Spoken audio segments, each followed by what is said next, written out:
Part 1. Ever since the article about the crash was published, anyone and everyone who recognized me from my photo has hounded me to talk about the finer details of the worst few days of my entire life. You know, at first I thought that this kind of unwanted attention would just go away once the article lost some of its popularity. But no, even now, 2 years later, I'm still getting stopped by people at parties with a, "Wait, Nathen Smith? The plane crash guy?" Then inevitably, I'd get the follow-up question, "What was it like?" And because I have no spine, eventually I cave and give a curt summary on what it was like to live through the worst days of my entire life. But every time, it's the same sanitized and watered down story. Definitely not the story I was telling at first. I can still see the look on that doctor's face when I told her what I saw. Mandatory psych evaluations and medications took the honest winds out of my sails pretty quickly after that. And I really couldn't blame them all that much. I sounded crazy. After that, I only told the authorities what I thought they would believe, and now I guess you all as well. I made a deal with myself. This is the last time that I am ever going to talk about it. This is something my therapist and I have talked about, and she agreed. It's not healthy for me to relive it over and over again. Even if the version that I would regurgitate was just a half-truth, it still left me empty and sick to my stomach for the rest of the evening. And this had the unfortunate side effect of me starting to become a social recluse. No one can bother me if I never leave home, right? Boundaries, boundaries, boundaries. That's what my therapist keeps trying to drill into me. It's something I've struggled with even before everything. Hound me enough, pry me enough, and I break open like rotten fruit. Well, no more, damn it. Not after tonight. Like I said, the mainstream story is just a half-truth. I couldn't let this part of me go on lying. I guess I needed a physical copy of the truth, something to prove that it happened, that it was real, and it was not just a delusion of stress like the professionals keep trying to convince me it was. This is the truth. So like the article said, I used to be a wildlife videographer. I had just gotten hired to help film some footage of predators in Alaska for an upcoming documentary, World's Deadliest, or something along those lines. You've probably seen shows like it, a bunch of top-of-the-food chain predators being pitted against each other in search of the deadliest. It was ridiculous, all right? But it was gonna help pay the bills. The show itself seemed like a massive project, with specials from animals from all corners of the world. For months, I looked forward to it, as were many of my coworkers that I kept in touch with back then, including my good friend and project partner, Alicia. Alicia was my partner for most shoots that I did. The last project involved her in a shark tank full of chum while I was seasick on the other side of the boat. That was the thing I liked most about her. She was always ready to do the most dangerous thing in order to get that perfect shot. And that's probably why we kept getting paired together. I'll admit it, I was the wet blanket to her adrenaline rush. But we balanced each other out. She encouraged me to take risks, and I encouraged her to go to the hospital when she was bitten by snakes. But this time, the goal of the shoot was much more dangerous than sharks. We were going to the Alaskan wilderness for grizzlies. This lit some major crazy fire in Alicia's eyes. The whole car ride to the airport, she filled the silence with horrific stories of mangled survivors and close calls. Neither of us had been to Alaska before, so we were both excited to get to work. Being wildlife photographers, you have to be a bit of an outdoorsman. So Alicia, she went all out on new hiking and camping gear for this occasion. She even bought brand new hiking boots, something I teased her about the whole plane ride to Alaska. Hey, Leash, those are nice. Did you get a matching purse to go with them too? She looked annoyed at me before putting them on to wear them in. You know, I think I did, but I left it at your mom's house. Something to remember me by during these long, cold nights apart, Nathan. The day we were scheduled to get flown into the park, we got up extra early to pack our things. All right, I had never even heard of this reserve before. It was somewhere way out in the middle of nowhere. So far from civilization, in fact, just to get there, we would need to take a bush plane to a nearby island town, then a boat trip to another island just to get the footage we'd need. Why we couldn't go somewhere closer that had the exact same bears, I had no idea. I'm sure the bigwigs in charge had some kind of justification. I had never shot bears before, and honestly, I was shitting bricks at the thought of it. I was more a coral reef and bird kind of guy. While Alicia, she must have had some kind of brain trauma to explain her insane levels of adrenaline seeking. I can only remember the morning of the flight in fragments of memory. Thanks to the impact, most of the day comes to me in blurs and short bursts. Everything else is just a wall of black. I remember we got onto the small bush plane after cramming our supplies in any available inch of space.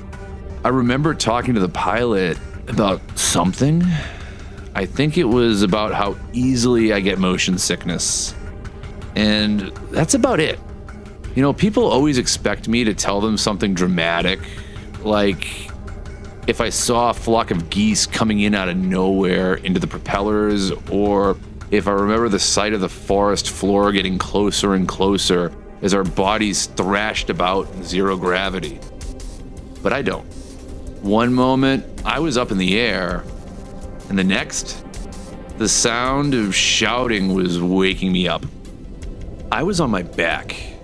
The clear blue sky above was smudged out with thick black smoke. I coughed hard enough to make my ribs rattle. My chest was heavy and my head, it wasn't that much better. In spite of the numbness, I propped myself up to see luggage and metal strewn about the forest. The trees, cracked and shaved by wings, they had torn open a clearing like a wound. Something from behind the main wreck, it was ablaze, causing a column of thick black and acrid smoke to float upwards. I all too quickly began to realize my situation when I looked down at my own body. My entire lower half was pinned under the warped body of the bush plane. I couldn't help the muted, pitiful whining that came out of my lungs. Sensations flooded back to me like icy water, and I frantically tried to take stock of my parts. Could I feel my feet? I tried wiggling my toes and felt the distant sensation from somewhere beneath all that metal. I tried pulling myself out, but there was something pinning me in place. I didn't feel any pain other than the crushing weight. Nathan? The sound of my name snapped me out of my panic. It sounded like Alicia from the other side of the wreck. So I tried straining my neck any direction just to catch a sight of her. I couldn't help but feel a wave of relief wash over me. She could help me get out from under this plane. I tried to shift my body in any angle to catch a glimpse of her, but no matter what I did, almost all viewpoints were blocked by plane wreckage. All I could see over the massive metal were the long bodies of the pine trees that were reaching high above the smoke and the dark shaded forest beyond. Alicia, are you okay? Where are you? I called back weakly, my ribs stinging with my frantic breath. I dug deeper to pull myself out. I managed only what was probably a centimeter, and I could feel something poking my right shin. Alicia, are you okay? Where are you? I'm over here. I'm stuck. Then I saw it. It was a small hole in the wall of the wreckage. What used to be a window, probably, or maybe just a hole punched through by a tree. I leaned on my side and strained my neck, hoping to catch a glimpse, or just a hint as to where Alicia was. Stuck? In the plane? I shouted back. As I stretched my neck upwards, I managed to get a good window through the plane out to the other side. All I could see was smoke. But from where her voice was coming from, I knew Alicia was somewhere behind it. No, I'm in a tree. Please, can you just help me down? She yelled. Alicia finally came into view from behind the smoke. I could see her legs dangling lifelessly, a stark contrast to her frantic voice. I looked down at myself. I gave another fruitless pull of my legs, but got nowhere. I'm pinned under the plane. I don't think I can get out. Are you okay? Alicia let out an exasperated cry. No, I am not okay. My arms stuck in my legs. Fuck, I don't know. As I looked back out the peephole, the evening breeze shifted the smoke. I saw the tree branches framing her legs and those new clean boots. She must have been caught in the trees somehow. And despite the sound of her panic and the sound of the branches of the trees rustling, her legs never moved. I can't move them, Nate. I don't think I can move my legs. Oh, fuck. My mind, it started to race a mile a minute. The panic I had previously left on the back burner to simmer, it returned with a roiling boil. What do you mean you can't feel your legs? I didn't even wait for her to respond. With sweating palms, I pushed them hard into the earth to try to get more leverage to pull myself through. I'm gonna get out. Just hang on. I'm going to get out. I have to get out. That played on repeat in my mind. If not for me, then for her. I had to get out from under that plane. I pushed with all the strength that I could muster. Wait, Nathen, stop! I heard her voice call out, and I stopped, slumping back down in the dirt hard, keeping myself propped up by the elbows. The pain in my ribs, it made my body shake. What is it? I was breathless with exhaustion. I can see your foot on the other side. If you try to squeeze it through, it's gonna get crushed. I craned my neck again to see what she was talking about, but I couldn't see anything. Nate, there's a piece of wing resting on it. Just please don't push. I could hear the same type of panic I felt in Alicia's voice. I was quickly running out of options. Can you jump down? I called. I'm up too high. I heard her answer angrily. And my legs. I'm just stuck. That makes two of us, I thought to myself. Hey, listen, Alicia. Those rangers were waiting for us at the park. They knew we were on our way. Once they realize something is wrong, they're gonna come looking for us. They'll find us, okay? Any minute now, they'll find us. I yelled out to her while bending to my lookout spot. Her boots still hung there in view. Yeah, you're right. She didn't sound like she believed me, and to be honest, I hardly did either. It's a big forest. What if they just didn't see the clearing? A million different scenarios played out in my head, but they will have to find us. They just have to. I switched my mind from trying to get out from under the plane to a way of just keeping my friend calm. Maybe there was a way to get myself out, but I just couldn't come up with anything. Then something dawned on me. "Hey, do you see the pilot anywhere?" I said. To my shame, I couldn't remember his name. It was a long shot, but if he was okay, we might have more of a chance out here. There was a pause as I assumed Alicia was looking around the crash site. "No, I don't see him. Maybe he already got out, or he's in the woods somewhere." I looked around as well, hoping to catch a glimpse of our pilot. I'm sure he had a satellite phone, or at least he could help me out of this mess so we could start trying to figure something out. But I saw no sign of him. I felt this pit form in my stomach. I hope he's alive, I thought, already knowing the answer. "The sun's setting." I heard Alicia whimper. I looked up to the sky to see the fingers of orange and pink reach across the wisps of small clouds. She was right. Soon we would be in the middle of the woods at night. My throat suddenly tightened at the thought. "Will you keep talking to me tonight? Please? I don't want to be alone." Hearing her like this, it was wrong. It made my heart break. I would do anything for her. She was my best friend. And in truth, the thought of being alone at night, it terrified me too. The stories of bears tore through my mind. Mangled corpses, scarred survivors. I shivered in fear. "Of course! It will be okay, I promise. Everything is going to be fine," I lied. A tense quiet settled over the forest once the sun went completely down. You take for granted just how bright the nights are in the city. Once you're in the middle of nowhere, Alaska, the nights are thick, primordial darkness that nothing can cut through. The only respite we had was the clear night, the stars, and the sliver of moon that cast an eerie glow to the edge of my vision.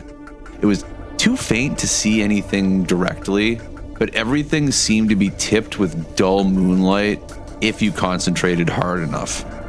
The only void of the forest beyond the wreck was completely untouched by the sky. I shivered. The ground beneath me had cooled, reaching deep into my body.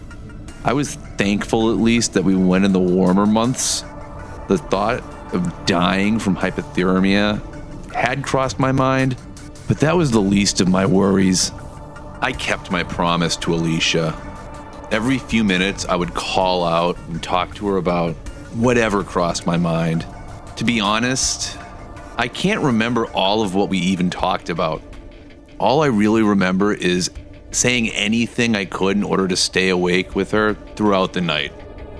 But as the hours went on and the night grew darker, I found it almost impossible. I just couldn't keep my eyes open anymore. Despite my situation, some kind of unnatural wave of exhaustion just swept over me. A part of me was worried that my sleepiness was a sign of some horrible injury I had. A massive concussion, for instance, that wasn't out of the picture. So for both my friend's sake and my own, I fought to keep myself awake. But despite my best efforts, I must have fallen asleep. Or at least I think I did. I don't remember how it happened. It's hard to tell if the time was passing in the dark and if I was truly conscious at all during that time. If I was asleep for any part of it, I wouldn't stay that way for long, because the next thing I remember is being jolted back to life by the sound of a loud, and distinct noise.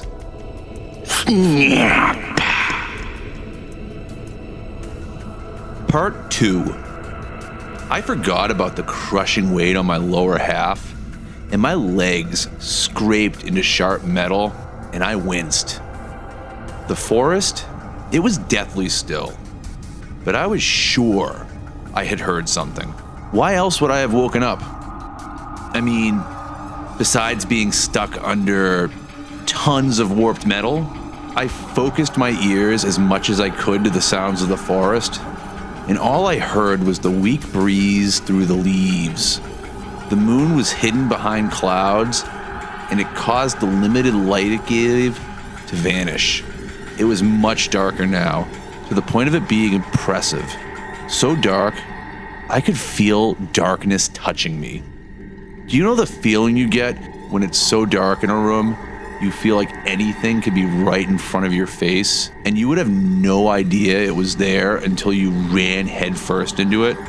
It was like that. The only certainty that I had was what was on top of me, what was below me, and the rest, that was guesswork. I propped myself up on my elbows, and I listened, trying to ignore the beating of my own heart. I was listening for so long, I had begun to convince myself that I had just imagined it. Until it happened. I held my breath. It sounded like a branch breaking from the other side of the wreckage in front of me. I shuffled up to my lookout spot, but saw nothing. Just more of the dark. I couldn't even be sure I was looking through the right spot. More branches breaking. My heart, it sank hard. Alicia had told me stories of grizzly bears stalking lost hikers, only to kill and devour them later. I swallowed my dry throat hard as the scenes of bloodshed passed by my mind's eye. All I could think about was the headline. Man to survive plane crash, only to die from bear attack. Alicia! I called out, my voice raspy and weak, but it cut through the otherwise quiet night dangerously. I heard the snap again. It sounded sharper, and now I could hear the fainter cracking of twigs under feet. Alicia! I called out again. Nathen? Are you okay? She sounded more tired and ragged than me, and it caused a pit to grow in my stomach. I really wasn't sure how badly hurt she was, but there was no way for me to find out either. I felt so selfish in that moment to rely on her for comfort, but I couldn't help myself. My only consolation was that at least she was up in a tree, safe from the predators on the forest floor. Unlike me, served to them like a rabbit in a trap. Did you hear that? I asked. There was more silence. I assumed she was being quiet in order to hear. Crack snap! There! I called out. That sound! Where is it coming from? No, Nathen. What are you talking about? I froze just as the snapping and breaking took direction. It now sounded like a heavy animal making its way towards the clearing of the wreckage. What's more, it sounded dangerously close to Alicia. The footsteps were unavoidable now. There's no way she couldn't have noticed them. The footsteps! What do you mean? My heart leapt in my throat. Do you think it could be the pilot? Nathen, please. What are you talking about? I don't hear anything. I was at a loss for words. My mouth was hanging open in disbelief as I heard the sounds pick up pace. They were heavy, stomping steps right on the other side of the plane. Even if it was too dark for Alicia to see, the animal would be right in front of her. It was unavoidable. It was the only other sound in the whole woods, for crying out loud. Hey, who's there? We need help! I yelled. I started to get really scared now. If it was the pilot, Why wouldn't he announce himself? the steps became more clear. I could now hear the crunch of small rocks under its feet. He would have answered by now, I remember thinking to myself as an icy new fear washed over me. It had to be a bear. Through my ragged, quick breaths, the sound of walking stopped just as I heard the sound of loose pieces of aluminum being kicked against more metal. I couldn't help but yell. Hopefully it was a black bear and the sound of me yelling would scare it off. But I wouldn't be so lucky. I heard the unmistakable sound of a large body climbing on top of the hollow plain. But more horrifyingly, it was now joined with the feeling of more pressure on the wreck, just above my legs. In my hysterics, I started to push hard on the wreckage on top of me. At that moment, I intuitively understood how animals could chew off their own limbs just for a chance to escape danger. I could feel some of the weight on my lower half lessen, and for a brief moment, I thought I would be able to slide myself out.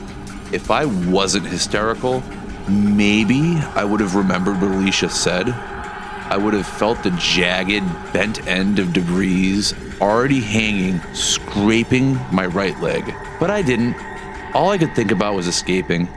So I shoved harder and tried to force my legs out. A sudden, white-hot pain crushed my exposed leg. Through my screams, I could hear a nauseating crunch as part of the wreck gave way and stabbed right through my leg. Whatever precarious balance the rest of the plane had was undone by all my movement, and it all came crashing down right on top of me. I let go of the plane, and the weight on my body doubled. Nathen, stop! I heard Alicia sob. Our combined noises, they must have done the trick because whatever was making the noise scurried off of the crash and back out to the forest edge. I cried and shook with pain. Any slight movement and involuntary twitch in my right leg, it sent jolts of pain through my body. My right leg, as I was to learn later, was pinned all the way through like a stake. There was no amount of movement that would get it unstuck. There's something out there, Alicia! I cried in pain. I still couldn't believe she didn't notice. I waited for her to respond, but nothing. Not even the sound of her crying. In my scared brain, hearing whatever was making that noise was the most important thing. I can't have imagined all of that. I waited for her to say something back, to curse me out again, or finally admit to hearing something and being in denial, or just anything at all.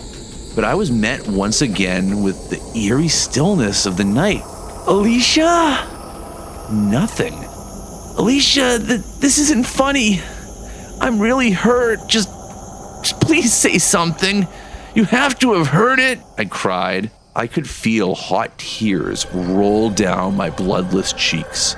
For the first time since getting stuck, I felt truly alone. I started hyperventilating.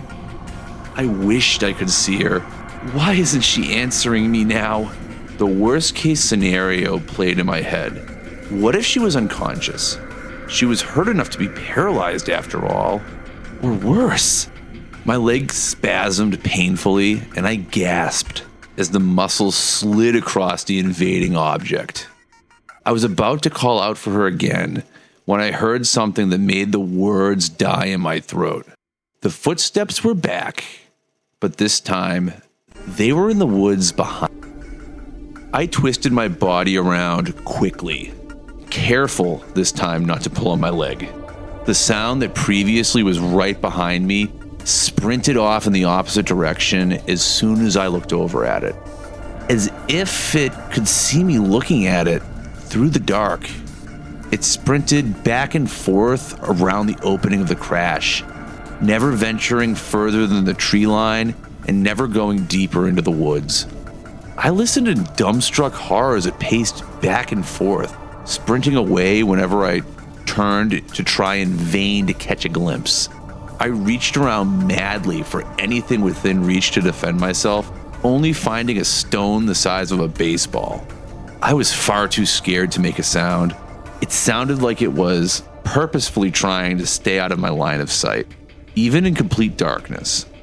A frenzied back and forth sprint, clumsy and careless through the undergrowth, breaking sticks and twigs as it went, my palms starting to sweat with a primal fear. Occasionally, the animal would step on the freshly overturned earth of the wreck, making all the air in my lungs evaporate. It was one of those times when whatever animal it was in the dark took stuttering and shuffling steps into the dirt only mere feet away from me when I realized something. Whatever this thing was, it was running on two legs. Awkward feet that broke twigs and kicked rocks, running through the clearing all around me. I clutched the rock as hard as I could, free hand covering my mouth, trying to keep quiet. Bears could walk on their hind legs, sure, but not like this. And the more I listened, the more sure of it I was. This sounded like a person running through the woods, circling me, pacing around me. There were even movements I could hear where the shoes they were wearing would scuff against rocks. There was a moment when it got closest to me, when it stopped sprinting altogether. I swear I could feel it looking at me, like you could feel heat coming from a fire. It stepped loudly once, then twice, getting closer and closer, like a child sneaking up to scare someone. I got the distinct feeling that whatever it was trying to muffle its noise as much as possible, but it was way too clumsy or too stupid to figure out how. Like it had no control over the speed and strength of its legs. I choked back a yell. I wanted to call out to my friend, but the fear of drawing this thing closer to me killed any motivation to do anything. I could picture whatever it was staring at me through the night so thick, anything could be inches away from my face. It could be right over me, right now, nearly touching me, and I would never know. The sound of my breath, it was so loud in my ears that I was afraid that this thing could hear it too. I could imagine a body standing in the dark, crouched and listening, half bear and half man. I held my breath. I even squeezed my eyes shut like a child. Like that would change anything. It stood still. And that's when I realized it wasn't the sound of my breath in my ears. It was standing so close to me, waiting, breathing in stalled excitement. I was sure now that I could hear its shuddering exhale, and something softer underneath it, a soft, gasping sound, like when a kettle just starts to whistle.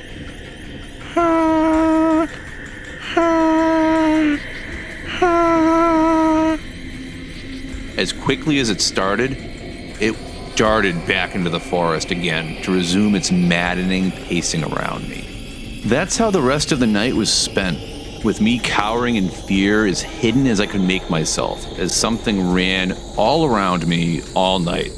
Dawn, it could not come fast enough. Once I started to see sickly gray of morning illuminate the land around me, the running stopped, faded into the forest until it was like it never was there to begin with.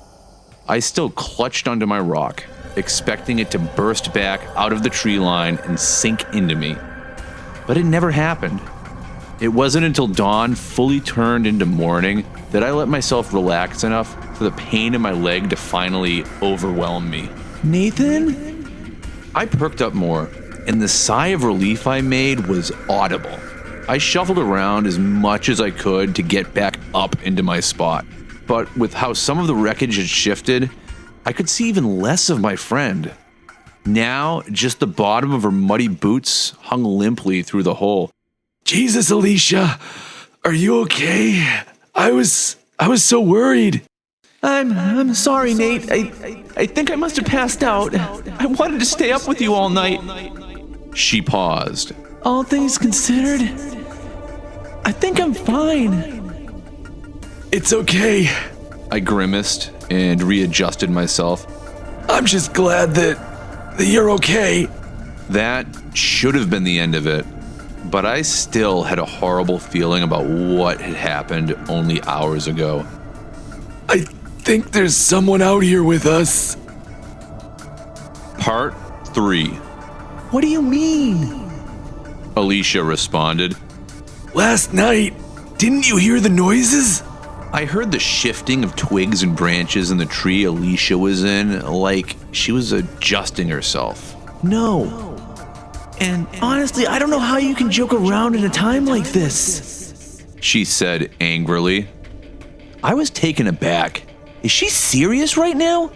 You really think I would joke around about something like that? I snapped back. Listen, I don't care if you heard it or not, but there is someone out here with us. I heard them right. Nate, stop. I didn't hear anything. There's no one out here with us. Stop trying to scare me. I couldn't believe she was responding so casually about this. How could she think I would make something up like that? I admit, with a backlog of adrenaline, I lashed out at her. Are you serious right now? Why the hell would I make that up? Don't you think I know how fucked our situation is right now? I know what I heard, and you should believe me when I say there is someone out there. Alicia didn't respond, but I could hear the sound of her sniffling back tears. I was so mad, though, that I really didn't care. Alicia, she was acting strange, or I was going crazy.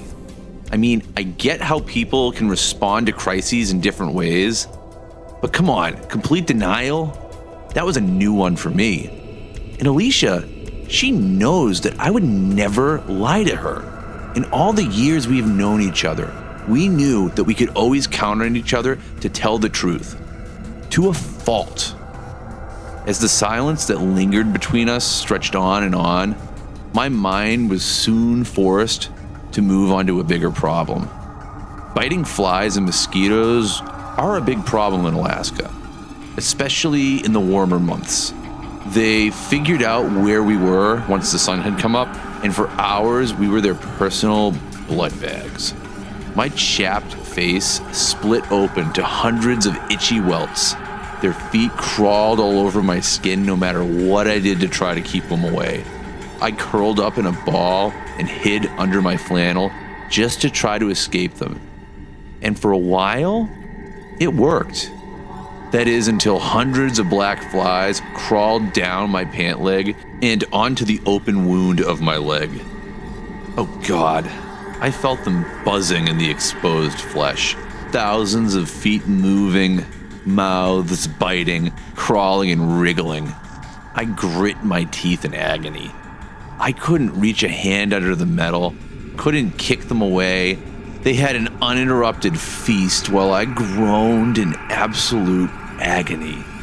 I wondered, in a distant part of my mind that wasn't being driven insane, how Alicia was holding up in this swarm. I imagined her while cowering, her stung up in the pine tree like a discarded leopard's meal, unable to move God knows how much of her body. Black flies covering her like a blanket. Maybe she could feel them all like I could. Or maybe all she could do was watch in horror as bite after bite of her body was taken out and consumed. Morning slowly rose into day, and the hours of agony began to lessen. The breeze picked up again, and like a gift from God, It was strong enough that the flies had no choice but to head back to the tree line. Some of the bigger ones, they still hung around, but they were easy enough to just shoo away. I took off my flannel and laid back down straight, breathing out a sigh of relief at the respite. I could still hear the humming vibrations of the flies, though, droning in my ears. By the sound of it, there was still a swarm out in the air above me, probably safe in a pocket where the whistling breeze couldn't blow them away. I would have cried, I'm not ashamed to admit it, but I became acutely aware of how thirsty I was and how dry and bloody my lips were. Are you okay? I called out. My tongue felt like a swollen, limp slug in my mouth, and it stuck to my teeth. But the silent loneliness was far more unbearable. I hated the tension I still felt from our previous conversation. I just wanted to hear my friend's voice again. And how could I stay mad at her? We were both being pushed to the absolute brink. We can't be wasting our energy fighting. Silence again. Only the maddening buzz from above was heard. I bent over to my overlook spot, slowly, trying not to split open any more of the bites as they dug into the dirt and gravel below me. Leash? I expected to see her legs in the same spot as they had always been, but what I saw made my heart stop. Her muddy shoes, inches away from the opening of my lookout, hanging just as lifelessly as ever, close enough to touch the plane. They were pointing at me, facing me. I swallowed down a scream of terror, and in an instant, my mind, it was split into two distinct paths of thought. One path, it could not believe what I was seeing. It just didn't seem real. How could it be real?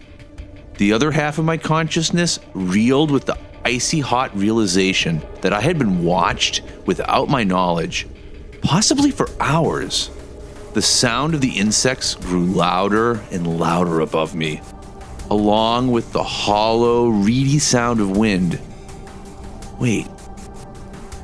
No, that's not wind. That was breath. Someone was breathing above me. I turned my head up to the sound, and I caught a flash of movement on the top of the curved aluminum. It was quick, just a glimpse. The only reason I was sure I saw anything at all was the lingering swarm of flies that zipped off in the same direction. I swear, when I saw whatever it was move, there was a long mat of something that trailed after it. Like a snake. I put my hand over my mouth to stop from making any sounds. The night before, I was filled with this primal evolutionary terror, but right then, oh God, I had never been scared like I was at that moment. I didn't dare move. Maybe this whole time I was being watched from the trees by whoever was out there. I grabbed onto the rock I had from the night before, and I kept it close. Every small sound of the day made me jump. And despite how exhausted I was, or how much pain I was in, I sat up as much as I could and I stayed vigilant. I wanted to call out to my friend and ask her if she was seeing something, but I couldn't. Something was just very wrong out there. I found myself then wishing to God that I had landed in a different way, that I could have had a better view of Alicia to talk to her. I wanted to see her, even with everything that was going on. I wanted to see her face, anything besides the bottoms of her muddy... Wait. No, wait. Muddy? Didn't she just... Her shoes, they were muddy. Her new shoes, she hadn't yet broken in properly. They were covered with dark, fresh dirt? Was I imagining things? I had to have been. There's no way. That would mean that she was walking? I shuffled back from the lookout spot, eyes wide in horror. No, that's insane. I tried rationalizing with myself. If she could walk, she would have helped you. She wouldn't be playing fucked up games with you. You probably just didn't notice the mud on them from yesterday. I reeled back to reality at the sound. Very much the same sound from the night before. When I spun around, I saw another flash of movement. It was something quick, retreating behind a tree. I was sure I saw it this time. It wasn't as quick as it was before. Despite my better judgment, I broke my vow of silence. Alicia! I yelled into the forest, not knowing what I was expecting. Nathen? I heard her voice from the other side of the wreck. Alicia! What kind of sick joke is this? Have you been able to walk this whole time? I snapped. I heard what sounded like leaves rustling from the other side, and a hurt sound from Alicia. What are you talking about? I'm stuck up here. She sounded clearer, closer. The previous exhausted timbre to her voice, it was gone. I took a few deep breaths and slowly moved my head into the view of my lookout. I half expected to see her legs dangling unnaturally close to the hole again. Inch by inch, my view expanded. Through the hole, I saw tufts of dark hair. They were upside down and hanging still. I rounded the corner. Upside down in the small window, there was the glint of an open eye. And as quickly as I saw it, the head disappeared out of view above the hole. But it was long enough for me to realize that I recognized that hair. My heart thundered. I raised my rock to throw. What the fuck was going on? Leave me alone! I screamed. I was cold, despite the sun beating down on me. My hands trembled in a clammy sweat. I didn't know if it was from the adrenaline or the bleeding wound that I couldn't see. Every muscle in my body ached in protest, but my mind, it stayed alert as ever. That's when I felt my friend grab my exposed foot. Don't touch me! I roared. Instinctively, I kicked my leg, driving it further into the metal, pinning through it. I felt searing pain just shoot through my body, but the hand, it did not relent. It held its vice grip on me. Then, it started to pull. The sensation shocked me more than the resulting pain. Alicia, stop! There was no reply. The grip on my ankle was weak, but never let up.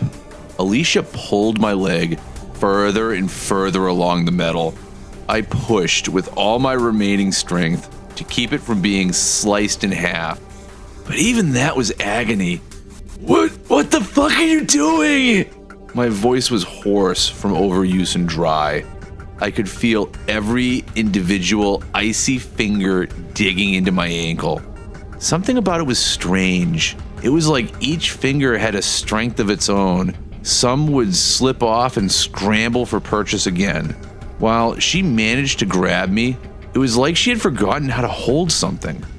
If my leg wasn't being held in place, I would have no problem with pulling it away from her. Alicia's fingers, they were stiff and uncooperative. I could feel her finger joints creak with exertion to pull me through. Sometimes, my leverage in the dirt would slip, and Alicia would gain a torturous centimeter of my leg to split further. Through my struggle, I caught flashes of movement from the other side of the plane through a peephole. A shape, moving back and forth. It was Alicia's face. My heart stopped, and for a moment, I forgot to pull myself back. Her face looked nothing like my friend's. It looked like some grotesque mask of Alicia's face, pulled tightly over an ill-fitting frame. It was so wrong that it took my mind a few moments to even realize what I was seeing. It took me even longer to realize that she was staring right into my eyes as I gawked in horror at her. And she was looking at me through that hole in the plane. Her unseen and uncoordinated hand, it still pawed at my ankle. Alicia's eyes, oh Jesus, they were open wide and her eyelids looked torn off completely. But she stared right at me, never once glancing down to her hand as it worked diligently to split me open. And her face, it bobbed up and down in the air as if she was suspended by a string.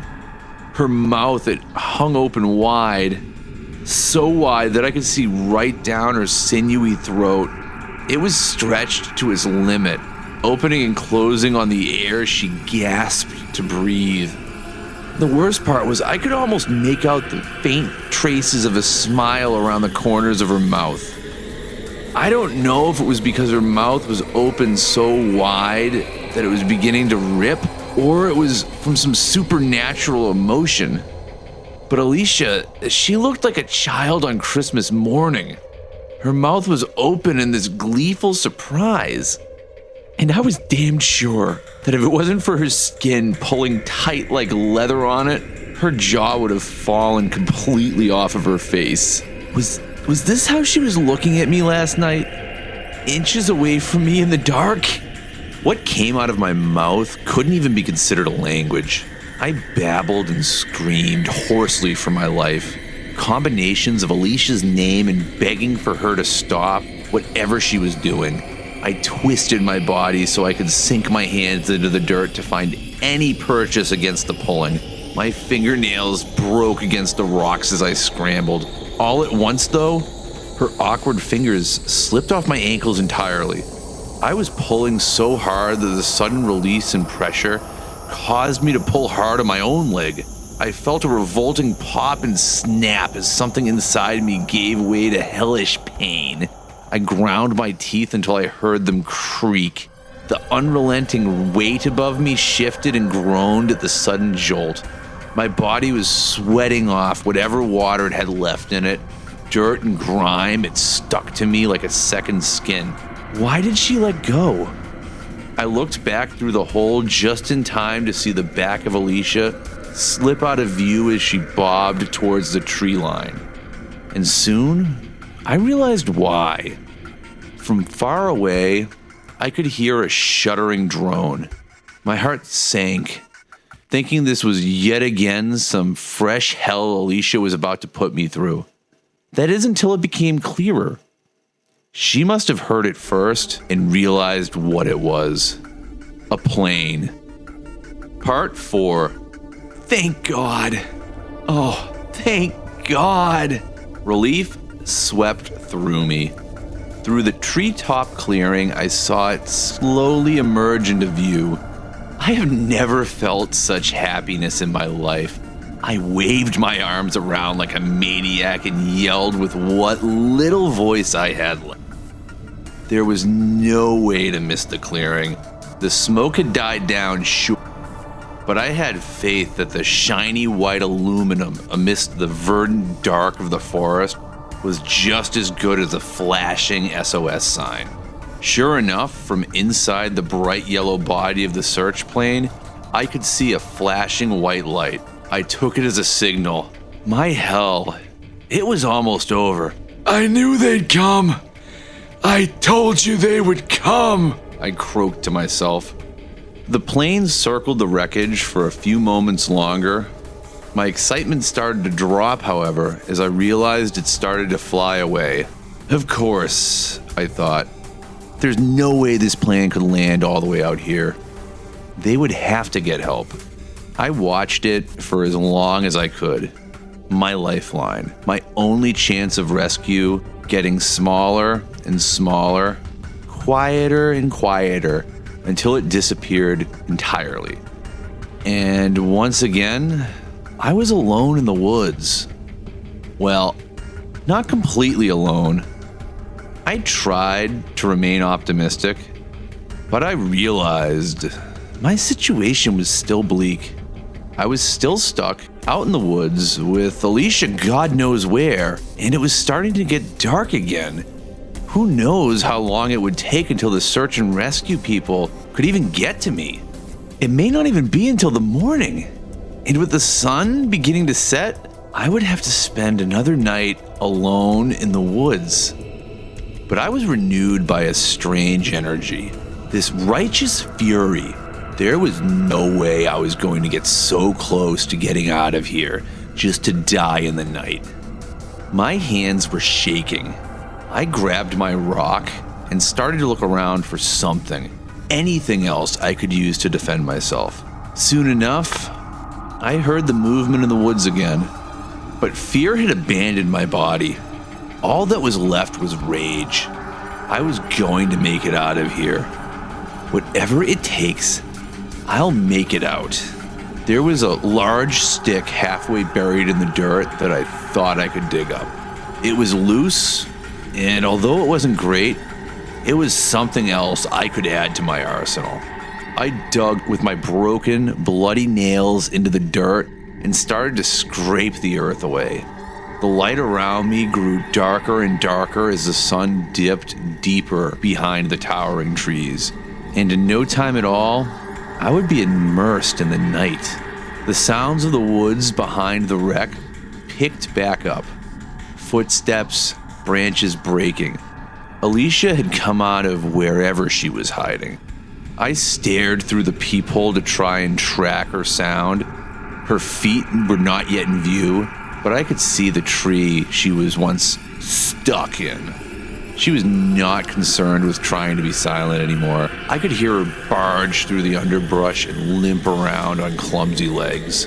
As the darkness continued to deepen, the pacing around the trees started again.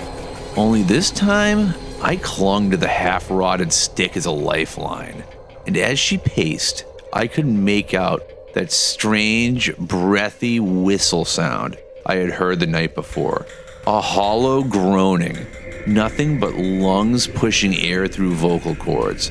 Just pure mechanics of air in an organ.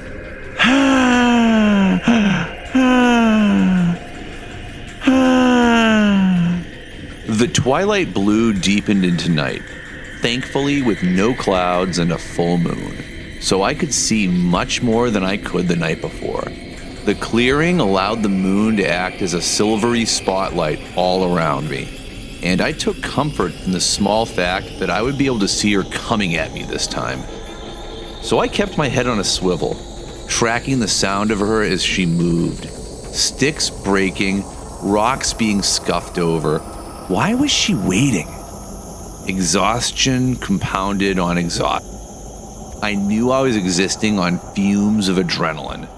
My limbs were heavy and my legs, they throbbed. But I kept my mind on the image of that plane and the rescue it had promised. I heard Alicia's feet trip over something close by as she paced. Please just leave me alone. I mumbled. Alicia moved to my right in the woods. Then she stopped abruptly. I stared at the spot she had stopped, eyes lingering at the stony trunks of trees, hoping to see her, and at the same time, hoping to never see her again. At any moment, I expected her to start sprinting at me, digging her fingers into my chest and ripping me apart. My hands tensed over my weapon tighter. Nathen? I heard her call out through the woods, clear as day. Leave me alone! I shouted louder. There was a brief pause before I heard her talk back to me. Please stop, Nathen. You're scaring me. There was no emotion to her voice. It sounded like a parrot repeating words and phrases it did not understand. I didn't reply. My body just shivered from the elements and nerve. I just wanted her to do something. God, just get it over with. Her voice squealed from the woods again, growing more raspy and warped. Nathen, She stopped mid-sentence. I could hear the faint sound of something popping. It reminded me of the sound of my leg that it made under the plane. I caught a glimpse of her head from behind a branch. She was looking straight up into the leaves of the pine trees, up towards the bone-white moon. And Alicia's jaw hung limply, lolling to the side. I heard a hollow breath sound come from her unhinged mouth. Alicia! I gasped. Her voice was groaning and twisted with something deeper. It warbled like a cat's scream. She repeated herself, still face up in the woods. Alicia! Her voice shifted still, popping, hissing, and moving until it was something unrecognizable to my friend. Alicia turned her body around, head still hanging back, jaw bobbing like a broken ventriloquist dummy as she limped towards the clearing. I knew they'd come, Alicia! Her voice. It wasn't her voice anymore. I watched as her mouth never moved with her words, only the whistling breath. I watched Alicia walk into the clearing with my voice. Through the bleached moonlight, Alicia came fully into view. The light illuminated her skin like a ghost. Jesus, she was almost translucent. Her joints were both too frozen and too loose. I could see her bones rolling underneath her dislocated hips. Her arms and legs, they were stretched further than what I thought possible. I mean, her legs looked like they wouldn't even be able to support her weight. They would visibly pop out of their sockets and bulge through her skin like they would poke through. But Alicia never stumbled. She shuffled towards me like an unseen puppeteer was holding her up. Her legs floated up with a jerk, like a marionette, then came back down with no coordination. She moved on her legs like they were not supporting any of her weight. They just moved and glided, sometimes dragging behind her as she moved with an unnatural propulsion. Her torso was bent crooked to the side, unable to bear the weight of her upper body, which was jolting around with every step. Her spine must have been broken in half to make it bend at such an angle. Stop! I gasped.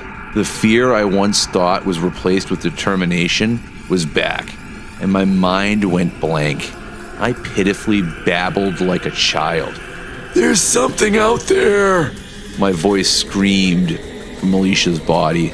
I hardly had time to react as she picked up the pace towards me, and without looking down, Alicia stretched out her mangled arms as her broken body broke out into a full run. With two hands, I swung my stick as hard as I could, connecting with her broken arms in a satisfying crunch. But that didn't seem to deter her at all. Alicia was on top of me almost immediately, her hands moving with a mind of their own, digging weakly into my skin. Like before with my leg, it felt as if she had forgotten how to move them. They were weakly grabbing and scraping at my clothes. I kept wailing on her with the stick as hard as my body would allow me. Each hit to her arms, her torso, her face, to anything to try and get her to stop. On one particularly good strike to the face, I could see that I ripped through some of her leathery skin, and black watery bile oozed out of the wound and onto my body. It stank of rotten fish and urine. Her splintered nails had begun to rake my skin. Her head, which was once struck looking upward, had finally come loose and hung limply down, looking at me. I couldn't help but scream. I could see all the way down her goddamn broken throat again, and it was opened and closed as if someone was squeezing it. I finally saw the hellish bellows where the whistling sound was coming from. Dear God, she groaned and gurgled and leaned her open mouth closer and closer to my face.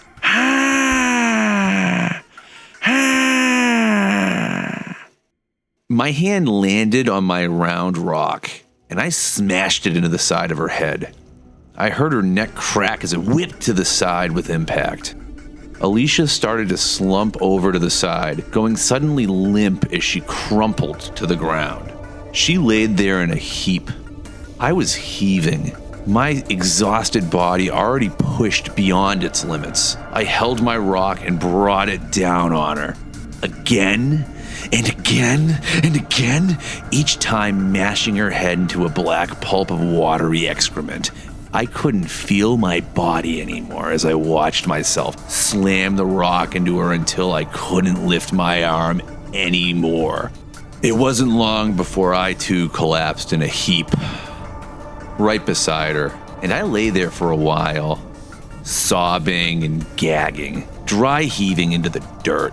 I couldn't bear to look at her. I knew if I did, whatever was left of her face, it would be staring right back at me with those peeled back eyelids.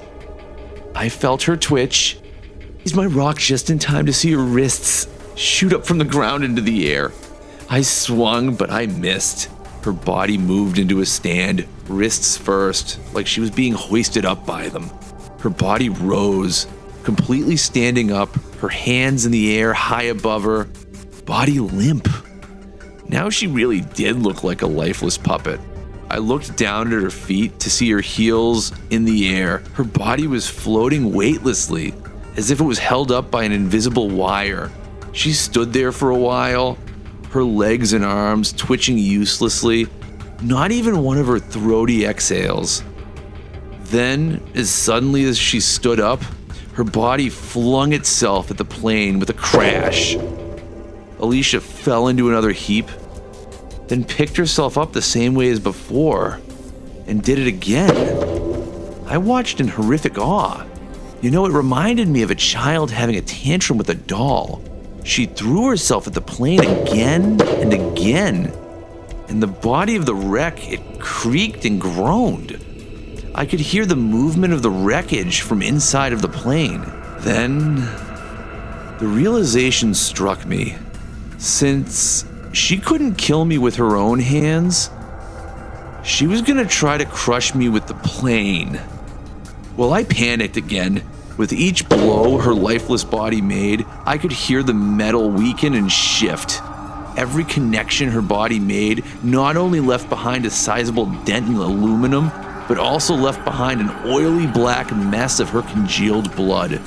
Her body moved like it wasn't under her control. Her feet hardly touched the ground when she reared backwards to ram her putrid body into the wreck body again and again. Alicia wanted me dead, or whatever was throwing the body of my friend around wanted me dead. I gritted my teeth and focused the last bit of strength I could muster, and I hurled my rock as hard as I could towards her, and it made contact with her head with a gut-churning thud.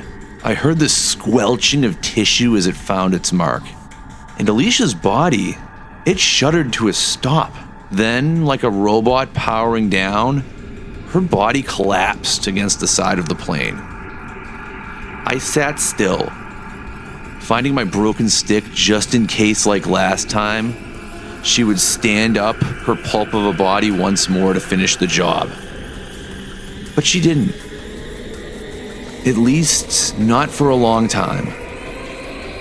The moon, it was bright, and I monitored Alicia's corpse through the gray light. Unlike last time, she didn't twitch. Again, her wrist was pulled into the air and along the curve of the plane wreck like it was being drugged by an unseen hand. It pulled her over the plane, slowly, leaving behind a trail of stale blood in her wake until she was pulled completely over the aluminum. On the other side, I could hear the body hit the ground with a slimy thud. I strained my ears to hear the sound of her body being dragged through the dirt, over the rocks and the metal. I hurriedly looked through my peephole, just in time to see the body of my limb by limb get carried into the tree. It looked like several invisible hands were pulling her broken body in, to only disappear entirely into the crackling branches where she began. This time, her boots, they slipped into the darkness and out of view entirely. The sound of rustling branches soon stopped, and then there was complete and utter silence in the woods. Is it over? I wondered to myself. Was I alone? Would she come back? I collapsed into the dirt, my hands refusing to let go of that stick that I was white-knuckling. And I don't even remember how the rest of that night passed. I was in some kind of catatonic state. I hardly even noticed the dawn as it rose. My body, it just lay in the dirt, totally unmovable, despite me willing it to sit up. It had simply given up, and there was nothing I could do. I was exhausted in every sense of the word. I kept my eyes open, just in case that thing came back, but I don't remember seeing anything, not even the warm sunlight coming out from behind the trees. I heard the sound of boots in the woods again, and my stomach dropped. I couldn't move my body. No. No matter how scared I was, I couldn't even muster the strength to move my eyes where they landed, at the top of a dark pine tree. Hey! Anybody out there? Reality came crashing back to me. That wasn't Alicia's voice. It was a man. Soon, it was followed by the voices of several men. I finally turned my head with shocking pain, and I nearly wept. 3 men, who had later learned to be search and rescue, had entered the clearing. It was over. Oh, Jesus, it was over.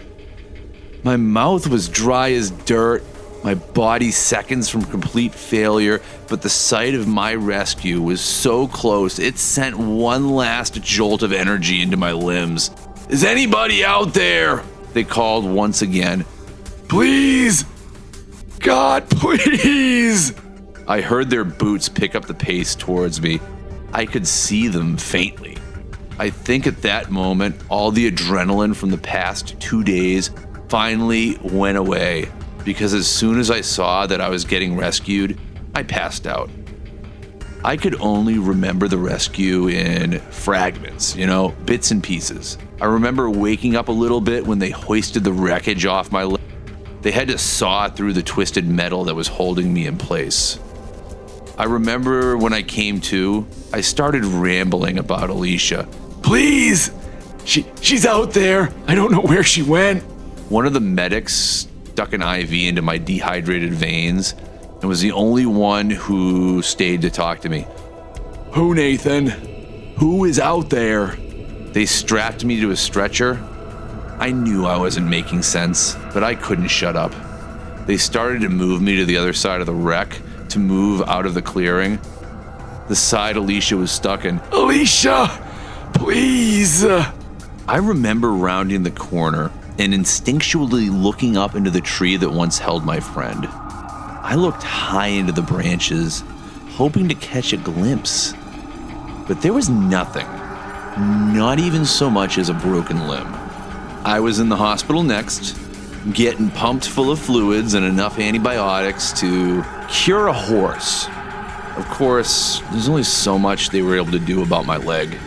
It was an open wound for too long, and it had the beginnings of gangrene in it. So unfortunately, the doctors had to amputate. I didn't care, honestly. I probably seemed like a complete nut while I was recovering.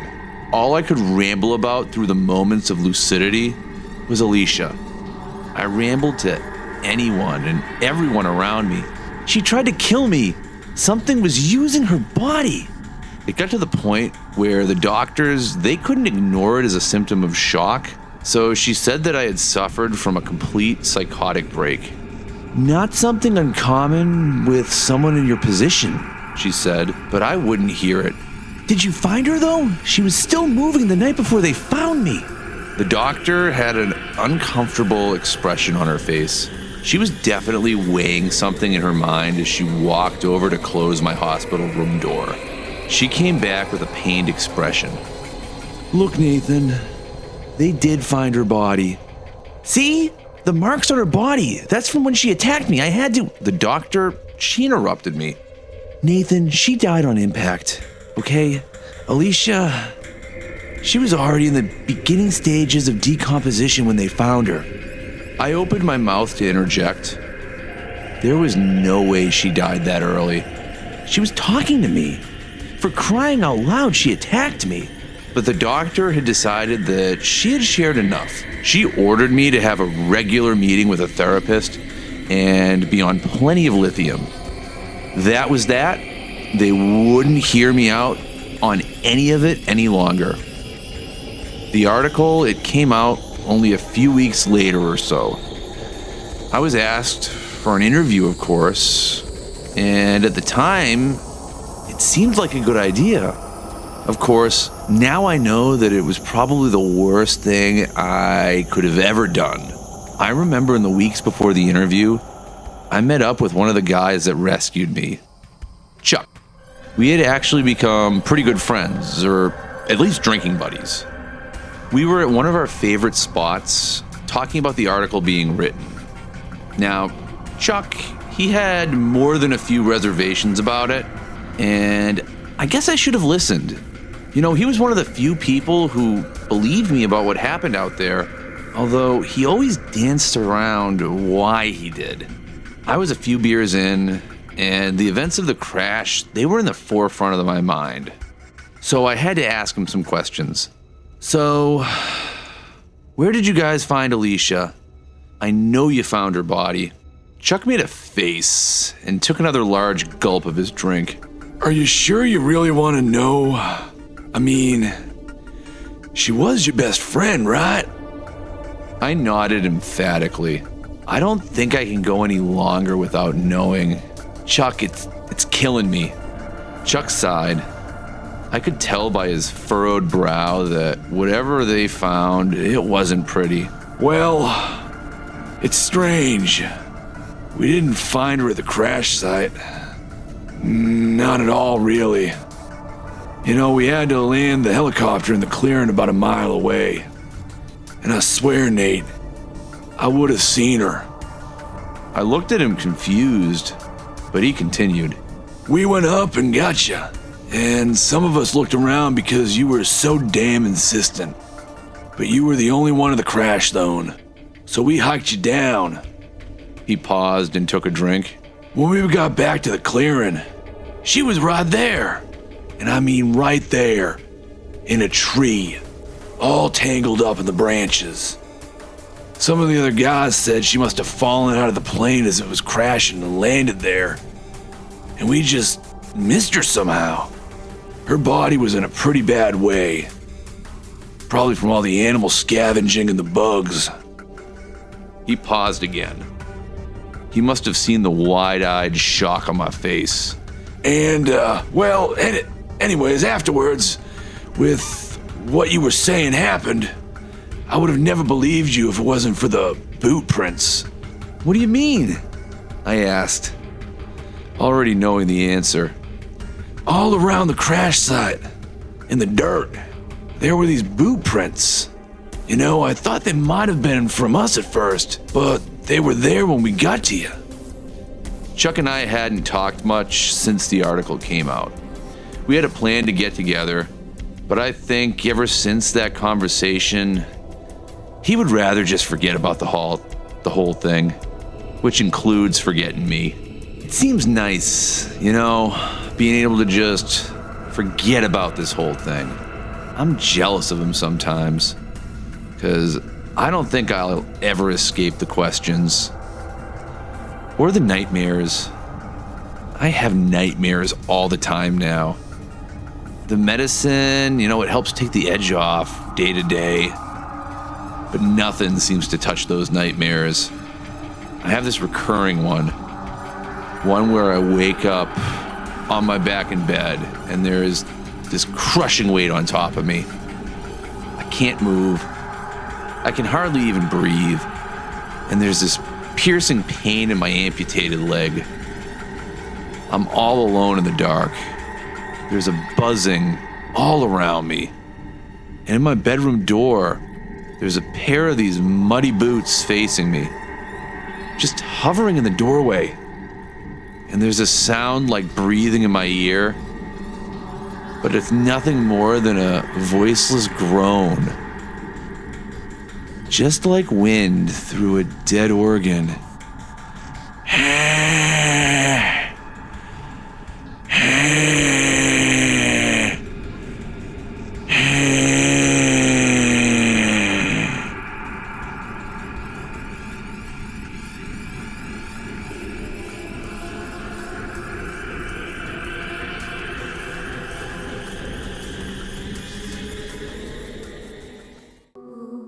Uncle Magnetti, I want to be you. Uncle Magnetti, I'm watching you. Inside your mind I twist and turn. Feed on your fear, watch it burn. Pixels destroy